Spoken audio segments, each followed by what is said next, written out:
নমস্কার সবাইকে। আজ আপনাদের ডোনা শিলচর থেকে সোজা চেন্নাই ট্রেনে করে নিয়ে চলে যাচ্ছে। কি সবাই আপনারা যাওয়ার জন্য প্রস্তুত তো? একটু মজা করলাম। অ্যাকচুয়ালি কিছুদিন আগে আমার শ্বশুরবাড়ির সবাই মানে শ্বশুরমশাই, শাশুড়ি মা, বর, দেওর, মামা শ্বশুর, শাশুড়ি মানে মাসি শাশুড়ি, মামি শাশুড়ি, দেওর, ননদ মানে ওরা সবাই মিলে চেন্নাই গেছিলেন। আমারও যাওয়ার কথা ছিল, কিন্তু প্রিন্সি অনেকটা ছোট ছিল, তাই আর আমার যাওয়া হয়নি। যেহেতু আপনারা এখন আমার পরিবার হয়ে গেছেন, আমার মনের সব কিছু কথাই তো আপনাদের সাথে শেয়ার করি, তাই ভাবলাম এটাও তো শেয়ার করতেই হবে আপনাদের সাথে। না হলে বলে না যে মেয়েদের পেটে কথা জমে থাকে না, আপনাদের সাথে শেয়ার না করলে আবার পেটের ব্যথা কমবেই না। সাউথ ইন্ডিয়ার গরমে রোদে পুড়ে কালো, কিন্তু তাও ওই দিন সবার মনটা ছিল বেশ ভালো। তার কারণটা কি জানেন? ওনারা তখন ছিলেন ওয়ার্ল্ডের সেকেন্ড লংগেস্ট বিচ, তার সাথে ভারতেরও খুব দীর্ঘ সমুদ্র সৈকত, যেটা হচ্ছে চেন্নাইয়ের মেরিনা বিচ। বিচটা এত দীর্ঘ ছিল যে সেখানে দোকানপাট অনেক ছিল, সি ফুড ছিল। তারপর সেখানে গিয়ে যে কেউ মানে বোর হবে সেটার কোনো চান্সই নেই, কারণ ছোটদের বলুন আর বড়দের বলুন খেলাধুলা করার, দেখতে পাচ্ছেন একটা বাচ্চা এরকম একটা রশির মধ্যে এরকম খেলা দেখাচ্ছে, মানে খুব ভালো লাগার এমন একটা জায়গা। আর এই যে এটা হচ্ছে আসল আকর্ষণ। আমরা সবাই তো এক কথাই জানি যে সমুদ্রের স্রোত আর একটা বাচ্চার হাসি মানে শিশুর হাসি, সেই দুটো জিনিস দেখলে যারই মন খারাপ থাকুক না কেন পুরো মনটা ভালো হয়ে যায়। কি ঠিক বললাম তো?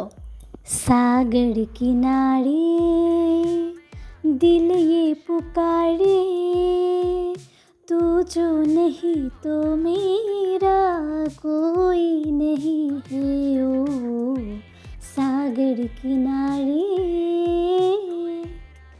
তারপর সেখানে সবাই অল্প খাওয়া দাওয়া করে চলে গেলেন মন্দির দর্শন করতে। যাবার পথে রাস্তায় দেখতে পাচ্ছেন প্রত্যেকটা দোকানে এত সুন্দর সুন্দর করে ফুলগুলো, একদম তোড়তাজা একদম ফুলগুলো ছিল, দেখতে এত ভালো লাগছিল না। আর বর এসে বলছিল যে সেখানে ফুলের এত সুন্দর গন্ধ ছিল আর রিজনেবল প্রাইসেও ছিল ফুলগুলা। তখন আমার মনে হচ্ছিল আমি যদি যেতাম তাহলে সেখান থেকে কত ফুল প্রথমে নিয়েই আমি মাথায় গুঁজে নিতাম। আমার তো একটা হ্যাবিট, ফুল দেখলেই আমি মাথায় গুঁজে নিই। আমার ফুলের প্রতি মানে একটাই ভালোবাসা, মাথায় গোছা। সেজন্য বরের কাছে কতই না বকা খাই। বকা খেলেও যখনই ফুল দেখি এই হ্যাবিটটাই আমি করি। বিচের পাশে যে মন্দিরটা ছিল ওনারা সেটাতে যখন গেছিলেন তো আর্কিটেকচারটা এত ভালো ছিল।